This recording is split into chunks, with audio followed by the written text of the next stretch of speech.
Preparing to start the meeting. So now we gotta wait to get Oh, sweet. So this goes on YouTube. it goes on YouTube.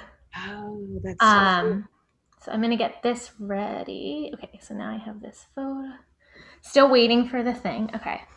Preparing to start the meeting. So now we gotta wait to get Oh, sweet. Okay, I'm gonna mute us, but now we have a link that I'm going to send to you. Okay. And I'm going to take a picture of us. And it's possible people might start hopping on. So let me see. Hi, here's Alex. We are figuring this out. Hi everyone who's coming. Hi.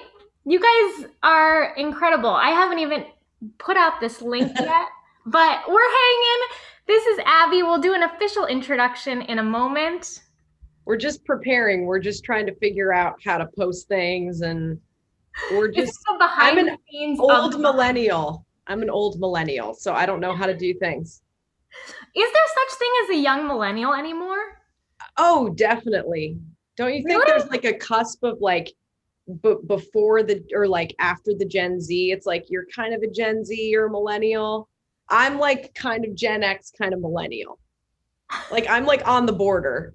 Like I can't, I'm not, there's like a weird space for us, and it's like a non-existent name. Okay, I'm gonna post this. Do you I have love the it. link? See, because I was thinking with millennials, I feel like the young ones are are now old also. Like I feel like there's no more. Here we are. We're all three of us here now. Um, I feel like all the young millennials are now older millennials because now it's the new generation. Right. No, that makes it's the Gen Zers. Okay. So where can I find the link? So How I'm can I gonna post see it people? now. This is guys, you're watching us figure out how to post the link.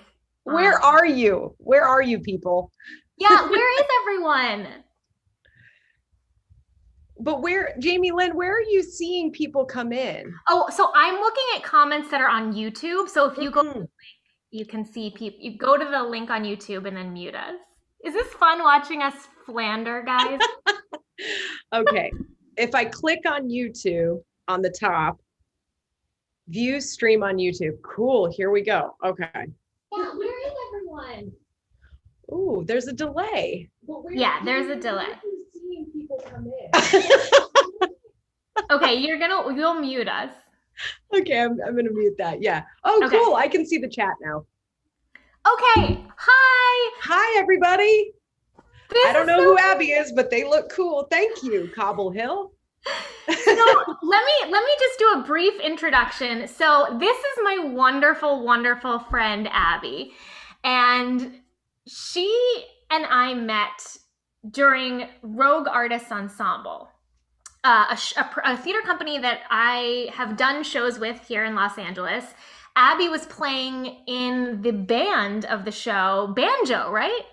I did bass, guitar, banjo, a bunch of different things. It was so fun. Yeah, I was actually able to like have my whole musical playground, which is what I love. Yeah. See, you were behind us the whole time. The whole time I was like, "Oh, Abby's on the banjo, but you're rocking all of the musical instruments." Yeah, it was cool because I got to kind of dabble with a lot of different things, and it was just such a fun show. I loved that. It was super fun. It was a very short-lived show. We hope one day we'll get to revisit it, but Abby and I really hit it off because Abby's really truly one of the coolest people I've ever met. My Like sweet talented. tender heart. You're so talented. You're so genuine. You're just like I just want to like follow you wherever you go. Like Back at you. Back at you. Right it's there funny. with you. So that's the origin story of how we met. And then perhaps by now, hopefully you've heard the wonderful song that Abby wrote, which is Where I Want to Be. She invited me to make her music video, which made me so yes, it was Cowboy Electra, Gabby, who the person who's asking. It was a Cowboy Oh wow. Electra. Gosh, how can you see there's so many people? Cool. Hi guys. That's awesome. So Abby asked me to make a music video for her, and I was terrified because I was like, I've only ever made a really dumb puppet sketch video. Not dumb at all. An award-winning masterpiece, a uh, national treasure of a video. Beautiful. Should well, win an Oscar. that's far too Should win an kind and Oscar. generous. Thank you. But honestly, I heard your song and I was like, oh my God, can I make a music video? I don't know. I love Abby's work. Like, let me hear this song. And when I heard this song, if you have not heard her song yet, we're going to play it later. It is, it's such a bop. And I've said this from day one. You just instantly wrote a hit. And within 30 seconds of hearing it, it was already stuck in my head. And it's a feel good song that just, once it's there, it stays forever. So I love it. That makes me feel so good. That makes me feel so good because I feel like, well, let me just toot your horn because I'm sure everybody here watching loves Jamie Lynn because she's amazing. When I first met you, I was like, I have got to work with this woman immediately. You are also like, I think that kind people find each other. I really believe that. I feel like genuine, kind, loving people find each other and then they stay in each other's lives. And it was like not only just like your kindness and you're hilarious and you're just very present in everything that you do, but it's also like, oh, you're talented too. And you made this incredible video and I love puppets and I love like goofiness like that. I'm all about the blend of like strumming the heartstrings and silliness. And I feel like that's where you and I really overlap, right? it really, it's wonderful that you say that about our newfound friendship too, because that was something I remember we had a phone call early on in the production process where you told me, and I would love for you to retell this story. You told me about the school that you went to, and hearing you talk about your childhood made me feel like I was holding a mirror up to my childhood. And I was like, Abby and I would be best friends in the playground sandbox. So Totally. Like I feel like we're kindred spirits from the past. Like I feel like we grew up together. We went through all of the weird like, hormonal things together, but we just met. It's so fun meeting people like that. where did Um, you tell us about your school? Because this is the coolest thing ever that you went to as a oh, we wee laugh. babe. So I grew up in Colorado. I grew up outside of Denver, a mountain town called Evergreen. And so I commuted like an hour to get to the city. Um, and I commuted to this school called the Open School. And it's a experiential learning school. And you have to do this while you say it, experiential learning school. And basically what that means is, yeah, it means that you have experiences and you go travel the world and you do service work and you, this is what I told Jamie Lynn, this is what I told you. After we would do these school trips and do like volunteer work, we would all, as a class, we'd all have to process how the experience went. Like we would all have to process how the trip went individually, in triads, in groups, in governance. It would just be processing. So I learned how to process my feelings at like a very young age. And then everyone I meet is like, oh my God, you're so open. Like you wear your heart on your sleeve. I'm like, what other way do you want to be? That's what open school taught you. That's the open school way. I just love that because in a world where empathy is just so lacking, and I feel like especially in the United States, people are just told to suppress their feelings and not be authentically themselves. Like all I want to do whenever I experience anything, whether it's like climbing a mountain or making a grilled cheese sandwich, is talk about the experience afterwards. And it can be like something so simple like Yes. making a grilled cheese can sometimes be a really emotional experience. And so it's wonderful that at such a young age you were taught that everything can have a story and you can be connected to your emotions. Yes, let's cry about the cheddar. Let's cry about the sharp cheddar together. Like I want to go there with you. I mean, it's such a beautiful thing to emote about everything, like we're alive for a very short time. Why not just like feel? Do you feel like I'm curious, as a songwriter and performer, do you feel like you I mean, obviously you perform and your music really you wear your emotions on your sleeve in your writing and in your performance. Do you feel like what is your process, I guess, is what I'm curious. And someone else also asked what your writing process was, and I'm so curious. Oh, cool. Usually when I'm like writing a very specific heart piece, if you will, like not a piece for film or TV, because I do a lot of licensing as well. And that's a whole different part of the brain when I'm writing for like commercials or TV. When I'm writing like something from this region, it has to be, I have to be going through something, like I have to be working something out. So it's kind of like an emotional puzzle. And then when I'm able to kind of get the words, get the music out, it feels very cleansing to me. Like it's not so much about like, oh, I'm going to structurally write this song and make it about like technical stuff. It's more about how do I get what's in here out? And then I feel like I make sense of what's happening, right? Like I feel like I've solved the puzzle once I'm able to produce it and get it, get it recorded. Yeah. That's beautiful. Thank you. That's just how it's always been since I was a kid. Like I worked on a 4-track tape player when I was like 9. I was playing all the instruments in the basement, and I still, do that to this day. As a matter of fact, let me show you. I still have the 4-track tape player that I recorded with when I was a kid. Oh my goodness. That's so special. Yeah, I would record my instruments like 1, 2, 3, 4, put a tape in there, and then all the instruments would go into that tape. I still have all the tapes I've recorded. Wow. So I keep it here to remind me of just like where it came from, That's so beautiful. Thank I love you. that the process unfolds. I mean, everyone's loving this crying over grilled cheese cheddar. And I feel like if we were to equate your songwriting method to cooking a grilled cheese, you don't go in with a recipe. You're kind of making it up on the fly and putting in ingredients as you feel them and feel so inspired to add them. We call it feel Gouda music. Oh, I like that. Love a good fun. Terrible. And if the tears come, so be it. I love that. We should make a shirt that says that. If the tears come, so be it. Seriously, right? I love that. That is serious. Yes. Let them flow without any apologies. Without any apologies. I was gonna try to get in like a sprinkling Parmesan as tears. It's there somewhere. First of all, can we just talk about how chill Frupert is tonight? Like he's like, I don't even need to talk. I'm just gonna look at you guys.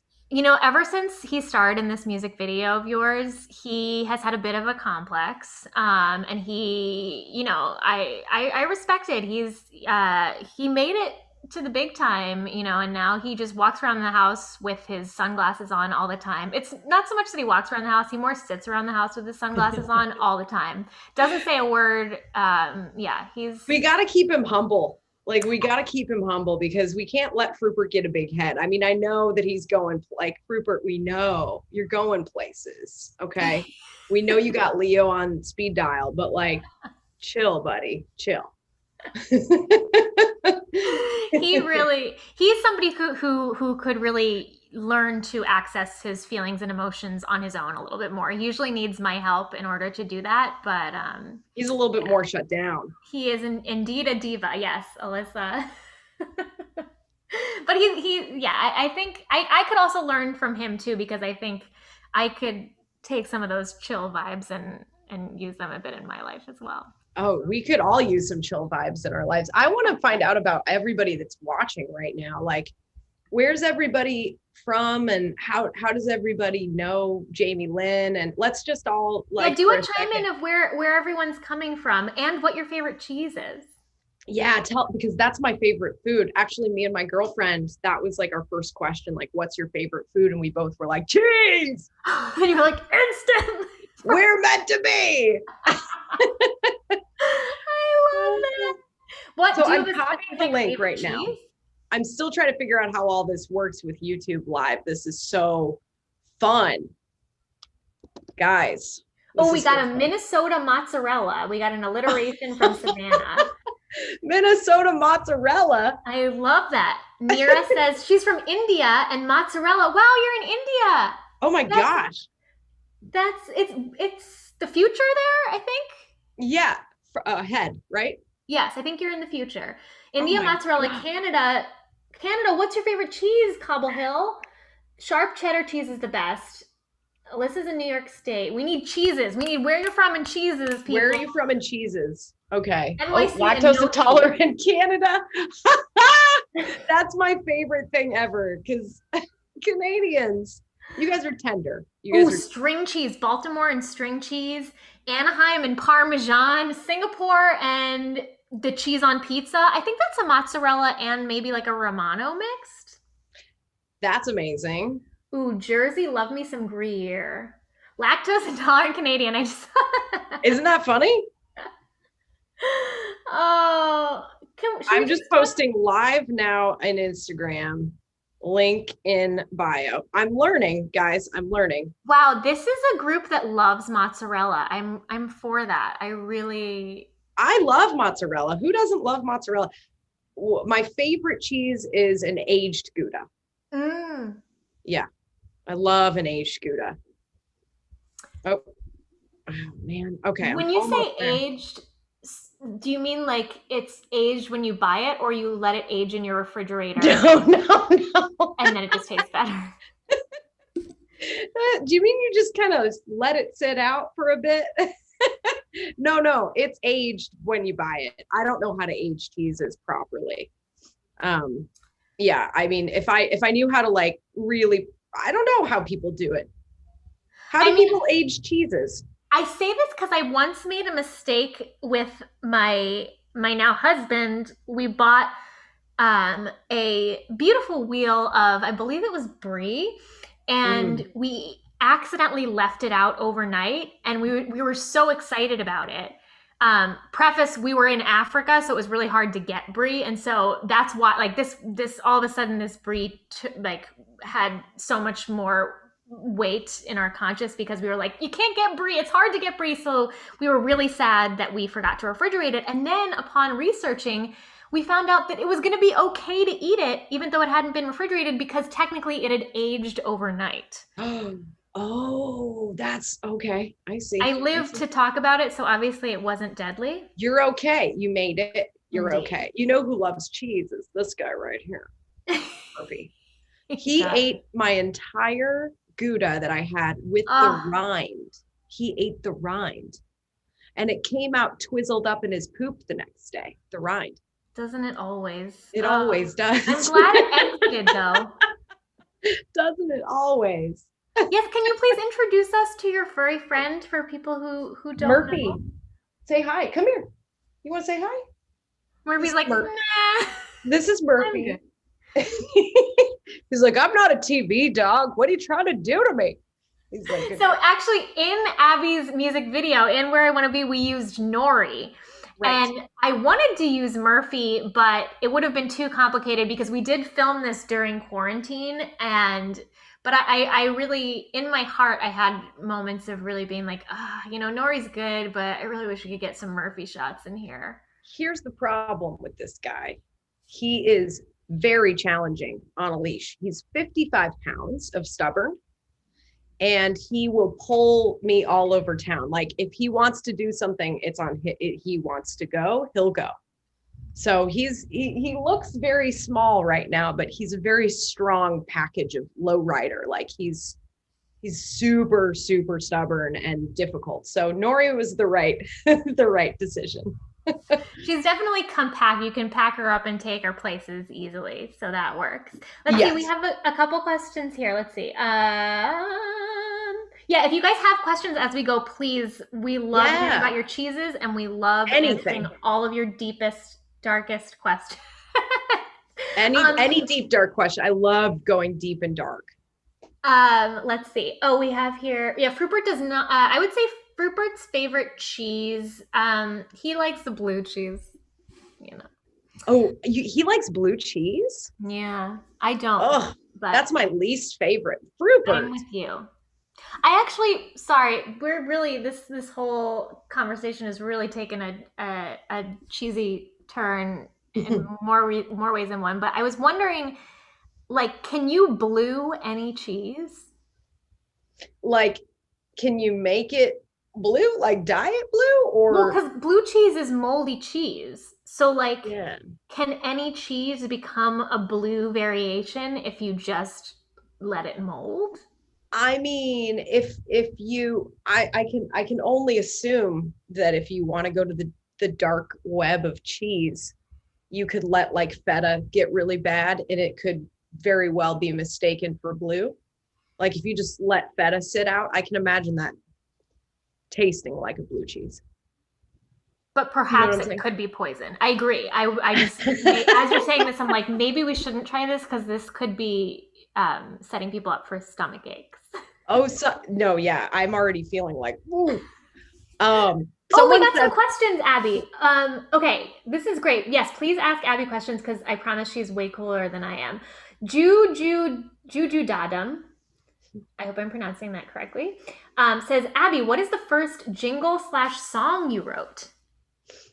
whoa, okay, that's hard. The first song I wrote was when I was really, really little, but like jingle, meaning something for commercial, Sure, I think was, it, yeah. yeah, maybe something for commercial. I'd say that was like 2011 when I started writing for music libraries. And what that means is, music, for those of you that don't know, music libraries are the places that music supervisors go to pick out songs for commercials and TV. So they're like, I want a super stompy, clappy, inspirational, we're going through a meadow vibe. They look through music libraries and they find these songs. So I was writing for several music libraries back in 2011. And that's probably the first like commercial stuff that I've done where I was writing, and then it gets placed. So then like a bunch of like I have a bunch of songs placed in the UK and China, and like people will just pick out and be like, I want this for that. And I have a fun song that was placed in Germany, and now I have a lot of really sweet German fans, which is really fun. I This is blowing my mind. I didn't realize that that was the process. It's fascinating because as I understand it, you are basically writing a jingle, putting it in the library, and then it Yeah. might not even ever get pulled off the shelf, so to speak. Some of them don't. I was really fortunate because the person that started the libraries that I have been writing for has a lot of success with placements. So I was already kind of set up to succeed. That's not always the case with music libraries. Sometimes you just have a connection with the music supervisors or you're with a label. I've been co-writing with a lot of people lately and working for a publishing company. There are a lot of different layers to commercial music, and it's Wow. all a gamble. It's all a big old gamble. Can Yeah. I ask, because I assume this is a job, so you get paid for this. Do you get Yeah. paid just to make what goes in the library, and then on top of that, if the song gets used? So it depends on the library. The one that I was writing for, I did get paid to write for it. Interesting. Other ones though, there are some libraries that don't. And then it's just like Wow. if you happen to get placed, then you'll get royalties through BMI, which is where you get your music royalties, or Wow. ASCAP. Yeah. That makes it so much more competitive because then Yeah. you're like trying to have your song be the chosen one just so you can essentially get a job. You're like freelancing until you, or not even freelancing, you're like pro bonoing until you actually get chosen. You just have basically with the industry, you have to keep going, keep going, keep going, keep going, writing, creating, and then meeting the right people that can kind of get you the placement that you need. Whether if you're working in, they call it sync, SYNC, for working in licensing. Sorry guys if this is super boring for This is you. fascinating. We have a lot of people who are actually writing songs, and this, I don't know anything about the music business, so this is, I think I'm certainly enjoying it. Oh, sweet. I This is so fun. Oh God, all these people are so sweet and cool. I'd love to meet all of you in person someday. Yeah, so it is a gamble. It really is. You have to keep working. And fortunately, I could be in my studio creating all day. Like, if you give me hey, we want something to sound a little bit like Of Monsters and Men meets Kanye, like, give it to me. I will. I love that. Wow. I love that. That's like my favorite. It's my playground. It's my favorite thing. Yeah. Yeah, you're just pouring all of those open emotions into all the open school, all of this, just getting it out there. Wow, what a wild. Yeah, I truly I enjoy learning about the music business because it is uncharted territory that I know nothing about, and it's fascinating. I think I assume because I have a theater background that everything is through the lens of the process of putting on a show, and in working with musicians, I've realized it really is very different worlds, which is crazy because our worlds so often intersect. Yes. But it's funny because I don't know if you know this about me. I actually came from a theater background. I came at a crossroads where I was like, do I want to go into theater or do I want to go into music? Like, I almost studied theater in college because I did musical theater my entire life. Like, I was always in love with being on stage. Yeah. That's so, wow. Do you have a favorite musical? Heck yeah, I do. Are we gonna pay this year's rent? I mean, come on. Rent is the best. Phantom of the Opera, Guys and Dolls. I got the horse right here. The name is Paul Revere. And there's a guy that says the weather's clear. I am obsessed with musicals. Obsessed.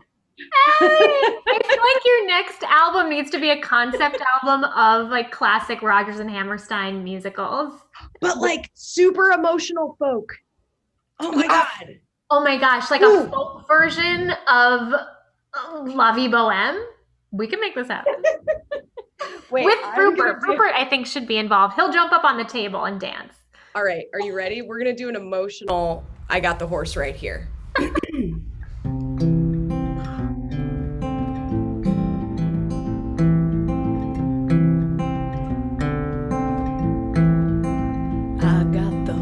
Right here, the name is Paul Revere. There's a guy that says the weather's clear. Can do. This guy says the horse can do.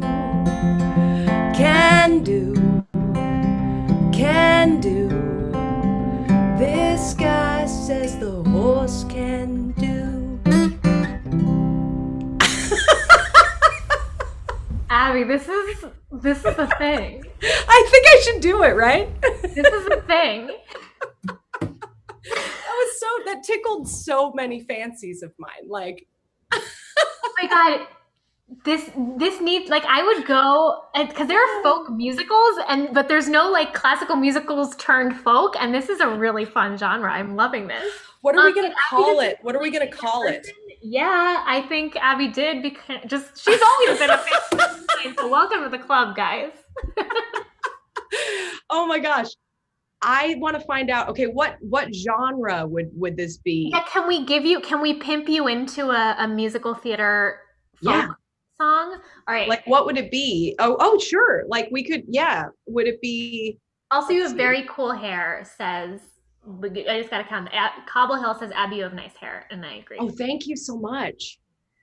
Thank you. This is actually a COVID weave. This is like straight from COVID. I don't usually have curl. I mean, I usually have like a faux hawk, and I decided to just let my ancestry Jew fro fly out loud and proud. I love it. I love it Thank so you. much. Well, I'll give you a musical. I mean, let's see. You said I want to give you, let's see. I mean, can you do like a Santa Fe? Like, do you know The Way to Santa Fe, folksy? Ooh, I don't know that song. Or what's a Rent song we can give you? Let's see. Okay. December 24th. Let me put this on to, so there's like a Zoom thing. Okay, there we go. This is just on the fly, you guys. I love it.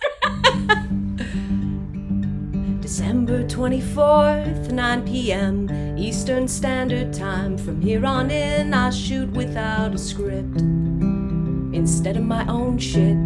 Here on in, first shot Roger. Tuning the Fender guitar he hasn't played in a year. This one tune, it hasn't da-da-da-da. I don't even know. I forgot the words. You're right. This is way back. I'm reaching back into my old 13-year-old days. I love it so much. The name of that musical is called Rent, folks.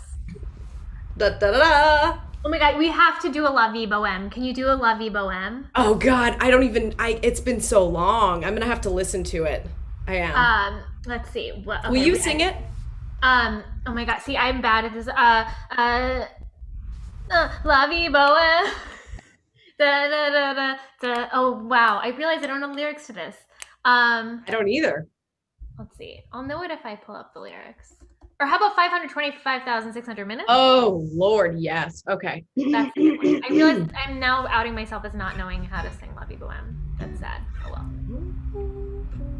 Okay. God, it's been a long time since I've done this, you guys.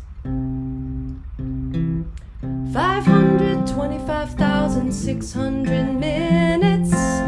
525,000 journeys to the year. I don't remember. I don't either. 525,600 minutes. How do we measure our year? Measuring love, love, love, love. Measuring love, love, love, love. 525,600 minutes. 525,000 COVID days that we've been in. 525,600 minutes.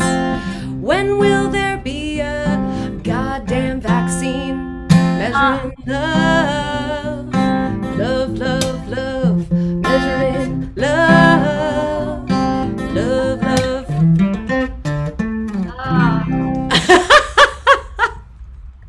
Thank you for accepting that challenge and really diving into head first. Thank you. This is so fun.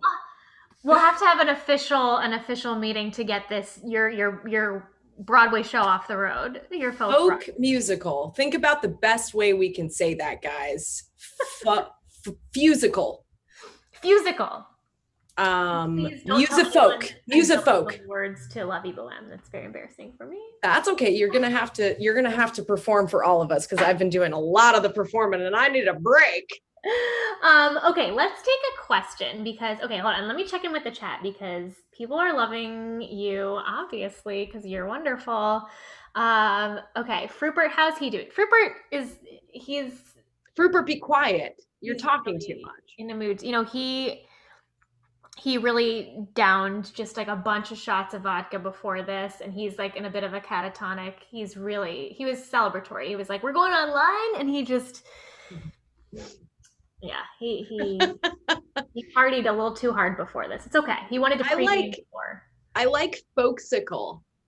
Folksicle. It sounds like a popsicle too. Like it sounds a little bit like a chilled snack that you'd eat. Yeah. Or Fusicle. A Fusicle. That's a good one. Or Fusicle. Fusing together the two genres. Now that is cool. Fusicle. I think I could do a whole album based on Fusicle genres. That would be so fun for me. God, I'm adorable. Start a line of popsicles called Folksicles. Oh God, they would be so sad. If you ate a Folksicle, you would just cry and grow out your bangs really long. That's what would happen. You would just cry about your emotions.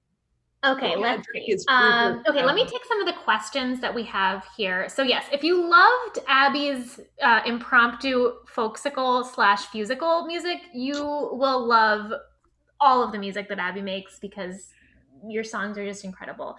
In particular, Where I Want to Be, which is what our music video is from. Let's see what a question we have. Okay, this is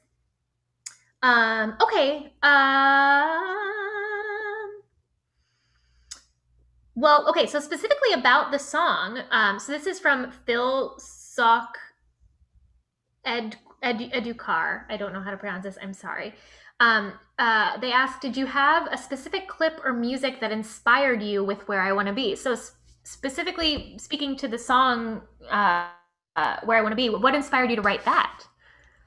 So Where I Want to Be was written during COVID, and it was written about a lot of different things. That's the thing about my music, is that it's always about like a little bit of this and a little bit of that, like seasoning, you know.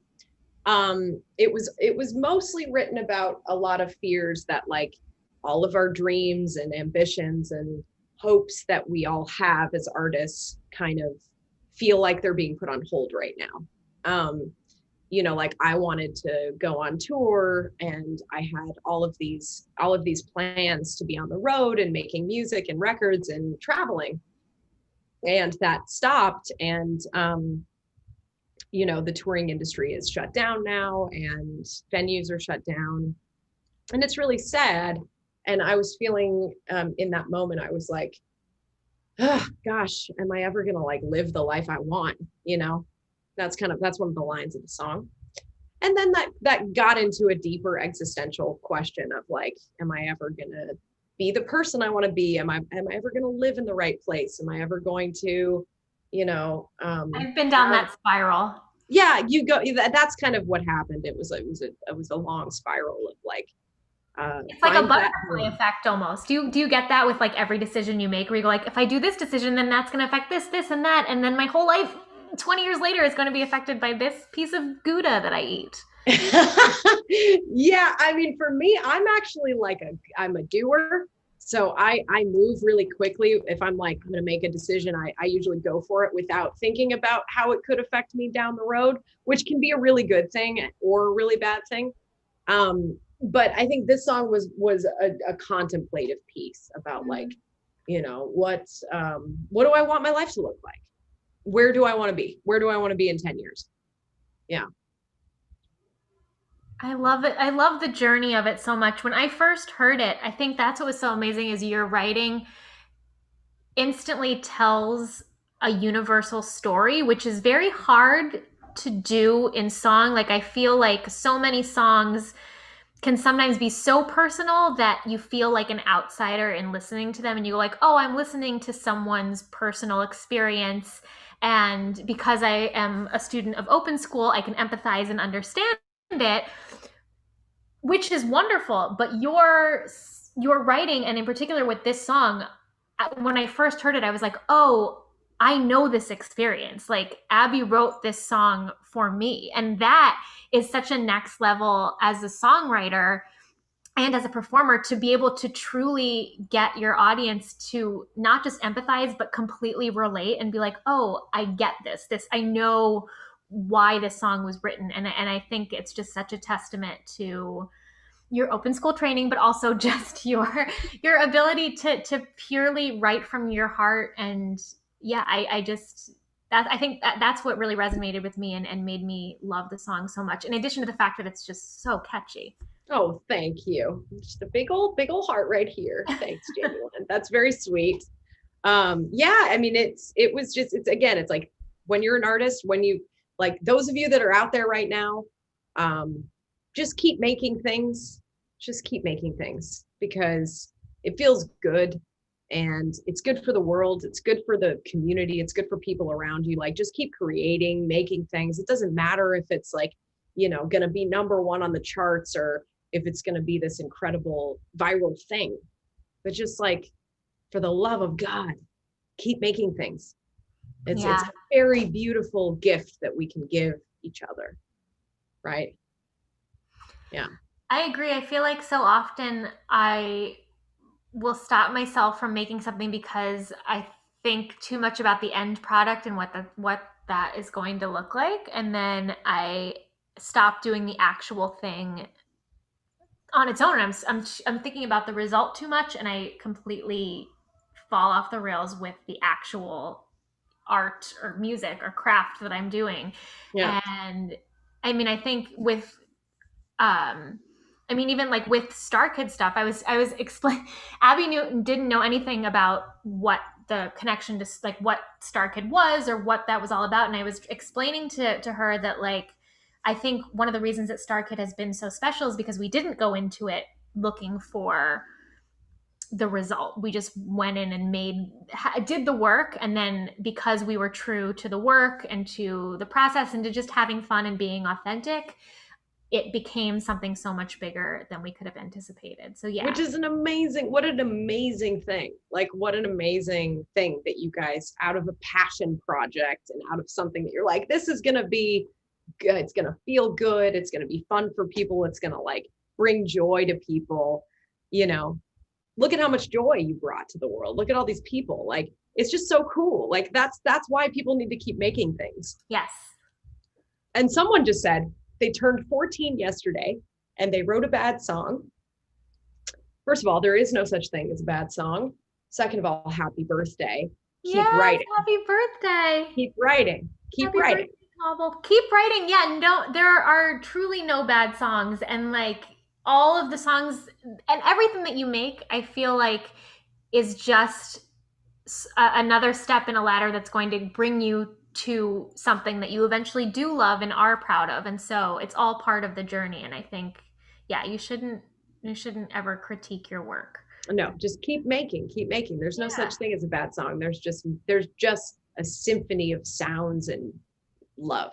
Someone just asked us what our favorite color is.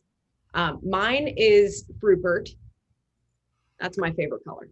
That's really beautiful. Like hands down, Rupert is my favorite color. Rupert is. I think I always say that a rainbow is my favorite color because I am indecisive, but I also just love I love colors coming together, and so that's good. My answer. Rupert's a really good answer for colors. If you were a Pokemon, which one would you be? Whoa, I don't know anything about. Sorry, guys, I don't know anything about Pokemon. I don't either. Been booted out of this group. I'll just say Pikachu because I like Pikachu's little voice and it sounds like a little sneeze every time I hear it. Pikachu! Like I'm gonna go like Gesundheit. You poor little sick creature with a cold. What is My Hero Academy? Yeah, I actually did see that a couple times. My Hero Academy. Ooh, that's a good question someone just asked. While you look up Hero Academy, someone just said, would you say it's been easier? This is, and I apologize again for not being able to pronounce your name, Juju Dadum. Juju Dadum said, would you say it's been easy writing songs in quarantine or has it been more difficult? That is a really complicated question. So I think a lot of people right now are putting a lot of pressure on each other or like internally on ourselves to like create. We have all this time now. We're all working from home. We should all be creating. I think that can be really problematic and complicated because if you're putting pressure, there's no freeness in that, right? Like there's no lightness, there's no joy. It's just like pressure. So, you know, I've been feeling a lot of anxiety in quarantine, as I'm sure a lot of you have. And I think with the anxiety, I've just been having to do a lot of self-soothing and meditation and just allowing myself to like, I'm going to do nothing right now. You know, like, I think I'm going to give everyone permission to just do a whole lot of nothing. That is you totally hit on something, which I think is like giving yourself permission to do nothing, because the doing nothing part is easy, but then I always end up guilting myself for being like, look at you, you piece of poop, you sat on the couch all day and did nothing. But instead you have to be like, good for you, you did nothing today. This is to be celebrated. Yeah, like it's really hard for me to do nothing. I'm the kind of person that has to be doing. And sometimes it's like, I'm just going to take a bath. Like that's just all I want is to take a bath. And that's good. I think all of us need to take more baths.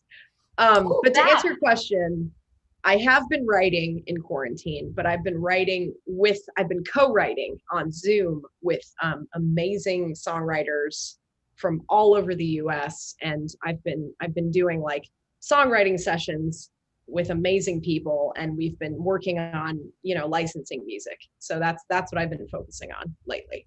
And in that way, I feel like Zoom has been great because you've been able to connect with people from all over the world that you might have been like, we have to fly to each other to work together. But yeah, but this is like these are people I never would have met otherwise. And I, met them in a workshop, and it's just been amazing. So I've been like having weekly writing sessions and then producing songs with them. So it's been that's really wonderful. Cool. Yeah. I feel like the quarantine and COVID has given everyone permission to not show up in person for things, but that's okay. And I feel like that actually, it sounds like it would be limiting, but instead I feel like it's given me so many more opportunities to go to things that I normally couldn't physically be at. And so I feel like in a weird way we're like, we are more connected than ever, but I also feel like I'm doing more because I no longer have to like physically be there.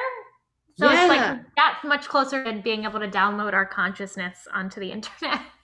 Totally. It's like, how often have you said, oh, cool, I'll meet you for coffee, and then it never happens. But now here we are working together, collaborating on this music video, having Zoom meetings, hanging out, chatting to these beautiful people. Like we wouldn't be able to do that if we weren't, in quarantine. It's kind of cool. I would have never met any of these cool folks here. It's true. I also do sometimes wonder though, if once the world gets back to normal, if people get invited to like real physical parties or events, if they will like take a Zoom RSVP or something, like if now that's given us permission to be like, I can't be there in person, but like, can I show up in my pajamas to your wedding via Zoom? And like, I wonder if now that's like, you're going to like COVID a wedding, or like, you know what I mean? Yes, though. Yes. Like, I think that I would love to COVID a wedding. That would be so fun.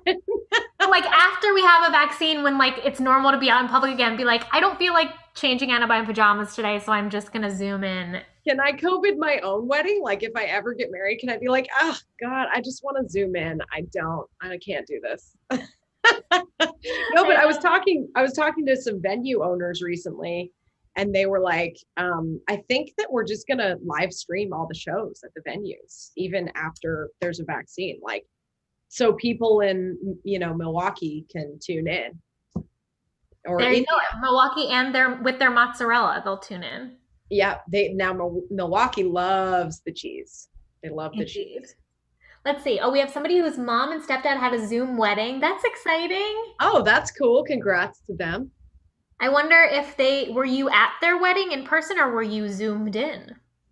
Oh, that's a good question. Yeah. I also, Jamie, I heard you put the cat on the Charlotte sweater. Do you guys like to do other forms of art? So that's a two-part thing. I did not put the cat. This is a costume that I wore that had a cat on it.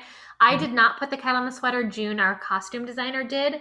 However, I do like to do other forms of art, namely collaging, because I can't draw, but I like images, and so I like to like piece images together in like fun abstract forms. So I love collaging. That's so fun. I feel like it like allows me to use my imagination and like shape the world and make it more weird. That it's so cool. Collaging is a beautiful thing. Someone just said, when writing songs, do you usually focus on getting lyrics, then writing the music, or the music, then the lyrics? That's a very good question. That's a great question. For me, I'm always music first, 195%. Like I'm always music first and lyrics last. I tried to push myself. Someone just said, Jamie can't draw. Jamie can't draw. That's a reference from, it's a reference from one of our Harry Potter musical shows. Hermione can't draw. Jamie also can't draw. This is true. Oh man, I gotta see one of these Star Kids productions. Anyway, so yeah, I write the music first and then the lyrics usually. I did try and challenge myself, and I went on a little music art retreat, and I was like, you have to write the lyrics first. You have to. So I forced myself to do lyric writing first by like pulling random references out like a crazy person, and then writing down inspiration from the references lyrically. Yeah. That does feel like it would be hard because I feel like so much of music is like the rhythm of just the melody itself and like how the words scan. And so like having to go backwards like and rhyming stuff, but then fitting a melody into, I assume you rhymed whatever lyrics you wrote, or maybe not. I don't know. Sometimes there's like kind of obscure rhyming schemes. Somebody actually earlier pointed out going on to Rhyme Zone. I use Rhyme Zone a lot when I write. Is that a thing that really sometimes I'll get in there. I'll be like, if there's like a really weird word, I'll be like, what rhymes with tangerine or whatever it is, you know, Parmesan. Then I'll look it up. But it's something that I want to try. It's almost like a little trick that I'll play with myself. Like I'll challenge myself to not use that, you know. That's nice. I like that. It's like, yeah, like near rhymes or slant rhymes, I feel like are where you can really get creative. Yeah, I like fake rhymes. I love fake rhymes. They're so fun. We've gotten confirmation. Hero Academia is a Japanese superhero manga series about a boy named Deku who got bullied by his friends named Buku until one day his quirk, which is a superpower from his idol. I don't know what the context of this is, but that sounds like a very cool manga series. That's awesome. I'm totally in. I'm gonna binge watch My Hero. What is it called again? It's called My Hero Academia. Okay, I'm totally gonna binge watch that later. That sounds Rupert is doing okay. I think he's starting to pull through his hangover. I'm gonna give he is. Oh God, he is just electrolytes, Gatorade, and stuff. He's been partying the entire quarantine. I know. He parties hard and then he crashes even harder. Let's do 2 more questions while we are here. Let's see. Let me see. I'm looking at, if you guys have a question in the chat, we'll take a question from the chat and then I'll do another question from the Instagram questions that I asked yesterday. Oh, there's Instagram too. God, there's all these things. It's hard to keep track of everything. Let's see. Oh, for someone that asked if my music is streaming, someone said that you can go to Spotify and you can look up Abby and the Myth. That's my band. Abby, ABBY, and the MYTH. And that's my Americana folk band. And then I just released this song as a solo artist. So I'm like fresh to Spotify as a solo artist. So just look up Abby Posner and then you'll see where I want to be. But the majority of my music is either on my website at abbyposner.com or on Spotify at Abby and the Myth. So that's where I've been. And yes, someone just said, have you been to New Zealand?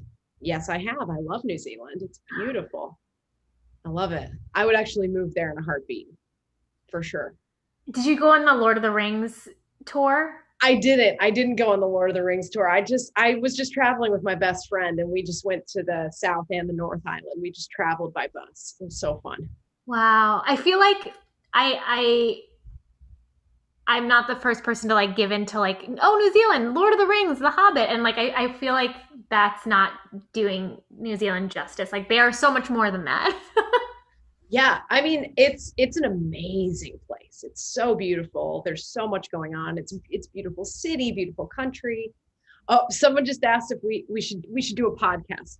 I'm all in. Like I am 100% in on doing a podcast. I think Frupert should host it though. It would just be dead there. I think Rupert should host it. I saw a really interesting, so do you have a warm-up that you use for singing at all? Oh gosh, my warm-up is usually like a deep sigh.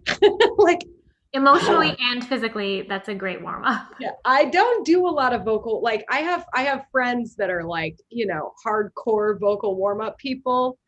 I've never been like that, and maybe I should. I usually just jump right in there, drink a whiskey, and jump right in. Like that's nature's vocal warm up. I love that. That's exactly right.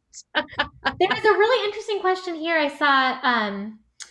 We kind of talk about this, but I feel like this is a nice tie-in to the theme of childhood keeps coming up, and Maddie McFly asked, if you could time travel to meet your 12-year-old self, what would you say?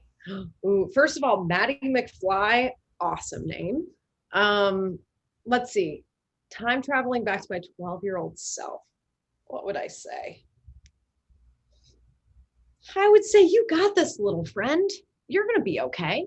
You're gonna be okay. Don't you worry. And I'd give her a little hug. I'd say, you're gonna be okay. Just get through this, because teens, 12 to 18 can be a very challenging time. It really can. And I'm sure some of you argue that 12 to 32 is a hard time, but well, let's bring it up to 37. Let's go 12 to 37. 12 to 37 is probably the hardest time. I hope it gets better after 37. But man, if you're 0 through 11 years old, you're living the life. I'll tell you. You guys are good to go. Like, you guys are probably at the prime. You guys are at the prime of your life. If you're 0 to 11, anyone out there, you're living large. So just keep going. Just keep going. So much. Let's see. Oh, here, this is a question about I also am really fascinated by the music biz. Do you usually just write a song and put it into your music library, or are you given a tone or theme to brainstorm off of? Ooh, that's like an improv-y. Yeah, how do you, for these music library gigs? That is actually, okay. The fact that you brought in improv, I used to do improv as well. I was on a house team at the West Side Comedy Theater for many, many years. And I loved comedy improv. Like, that was my favorite. So I feel like there's actually a marriage between improv and writing for libraries. You'll get a reference. Usually you'll get like either with writing for libraries, you'll get to hear a song that's like, okay, here is the Lumineers, Hey Ho, or whatever it is. Write something like that, but don't copy it. Right. That's what you said before with the interesting. Yeah. So kind of like, you want to get the right vibe of it. You want to have the right tempo, the instrumentation, maybe some lyrical similarities, but you can't copy it, or else you'll get your bum sued. You'll get your sweet little tushy sued. So you have to be very careful with that. So it's kind of like a fun game. Like, how close can I get to the edge without actually stealing directly from the music? It's tricky, but that's usually the case. You'll get a reference. Yeah, sorry, it's getting wobbly over here. I love it. Interesting. But forget about copying music. I'm curious, I want to end on, what are you working on now? And like, what are you writing any songs as we speak? Are there some melodies floating around your head that are going to be songs of our future now that we're talking about time travel? Yeah. So I've got a bunch of singles coming out. So I just did Where I Want to Be. That's the first single of many. And then there's a song that's coming out very soon. Possibly it's going to be January 1st. Because it's called Dear 2020. It's a letter to 2020. And the whole song is about like, you're such a butthole 2020, but we all needed 2020 vision in order to see clearly, in order to grow, and in order to evolve, with understanding racial injustice and understanding climate change. And like, we all, we didn't have the distraction of sports, and we didn't have the distraction of going out to bars to like, fill ourselves up with booze while we couldn't see what was happening in the streets with Black Lives Matter. Like, we all had to see it. It was in our face. There was nothing we could do. So that's one of the lines, is like, we needed 2020 vision all along. I love that so much. That is, I really think this year has opened, as shitty as it's been, it really has sharpened perspectives on so many things, socially, creatively, like politically, like personally. Like I love the idea of 2020 vision. And I think that's a wonderful way of looking at something that 2020 will always kind of have these negative connotations, but a way of seeing them as being a positive learning experience is really beautiful. Oh, I can't wait to hear it. I'm excited to release it. It's coming soon. I was actually supposed to release it November 1st, but like there's a lot that goes into releasing a song. So I wasn't quite ready yet, but it's almost there. It's almost there. Well, I'm very excited to hear it when it comes out. Thank Aw, you. Thank you. you're so talented. Please go listen, Abby. Plug your website and whatever else where people can find more of your music. Yeah. So thank you again. Like this has been so fun. I love all these people, and these are all like, first of all, how wonderful is Jamie Lynn? I mean, she is incredible. Rupert, let's talk about Rupert. And let's also talk about, I mean, Frupert is amazing, but like how wonderful is Jamie Lynn? If you want to find out more about me, you can go to abbyposner.com. You can also go to, just look up Abby Posner or Abby and the Myth, MYTH. And we're on Spotify and we're on Instagram, Abby Posner and Abby and the Myth. So give me a holler, say hi. I'll reply back to you and chat up cool anime stuff. I don't know much about anime, but I'll learn, and I like to talk to you. So, And maybe soon we can look forward to your Folksicle, Fusicle musical album. I think I should do it. I think it would be so fun. Would you do that with me? That would be so cool because you sing. I would love to do that. I think that'd be really fun. I will also work on making my popsicle recipe for Folksicles. A tear in every ingredient. I love it so much. Thank you, Abby. Thank you, Frupert. Thank you, Jamie Lynn. Thank you, Frupert. You've been just what a joy. What a joy. He really, I think he's gonna come back to life. I saw him blink. It was ever so slight. We might have a rough night ahead of us. I think he's gonna need a little bit of coaxing to come down off of this. Has Rupert been growing out his stash a little bit? Like he has. It's about time I do a little trim for him. A little nair. He's gotta get a little nair going there. Yeah, a little bit of nair. Maybe He's a a little handsome dude. I think that Frupert and Murphy should have a podcast. I do too. It would be a great thing to fall asleep to.